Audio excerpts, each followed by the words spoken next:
6월 12일 맥체인 짧은 묵상입니다. 오늘 말씀 신명기 17장, 시편 104편, 이사야 44장, 계시록 14장입니다.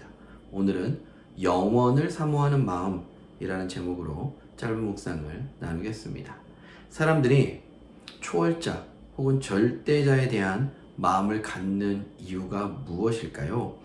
온전하지 않은 우리의 생명, 미래에 대한 불안함, 여러 이유가 있겠지만 근본적으로는 전도서에서 말하는 것처럼 하나님께서 영원을 사모하는 마음을 우리에게 주셨기 때문입니다. 모든 사람은 영원을 사모하는 마음을 가졌습니다. 하지만 아담의 범죄 이후에 하나님을 바로 보지 못하게 됐죠. 그래서 사람들이 하나님을 찾는다고 하면서 결국엔 거짓 신들을 만들어내기 시작한 것입니다. 영원을 사모하는 마음으로 인해 어떤 절대자를 의지해야 하기는 하는데 죄로 인해 하나님을 찾지 못하게 된 인생들의 말로이지요. 영원을 사모하는 마음을 언급하는 이유가 있습니다. 신명기 17장을 보면 우상 숭배하는 자들을 돌로 쳐 죽이라는 말씀을 어떻게 이해할 것이냐의 문제입니다. 여러 가지로 설명할 수 있겠지만 오늘은 그것의 파급력에 관하여 생각해 보기로 하겠습니다.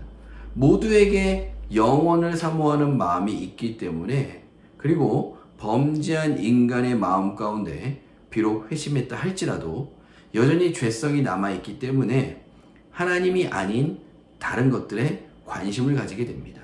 마치 바리새인의 누룩을 주의해야 하듯이 순식간에 번져갈 수 있는 이 전염병 같은 우상 숭배를 초기에 근절시켜야 했던 것이죠. 그럼 반대의 경우도 생각해 봅시다. 영원을 사모하는 마음이 모두에게 있다면 하나님을 바로 알고 있는 우리도 그 파급력을 경험할 수 있어야 합니다. 그런데 폭발적인 부흥은 역사상 손에 꼽을 만큼 드물지요.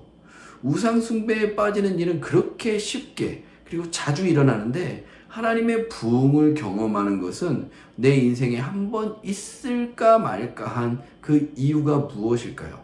우선은 우리 안에 여전한 죄성이 하나님을 위해 사는 것에 자꾸 제동을 겁니다.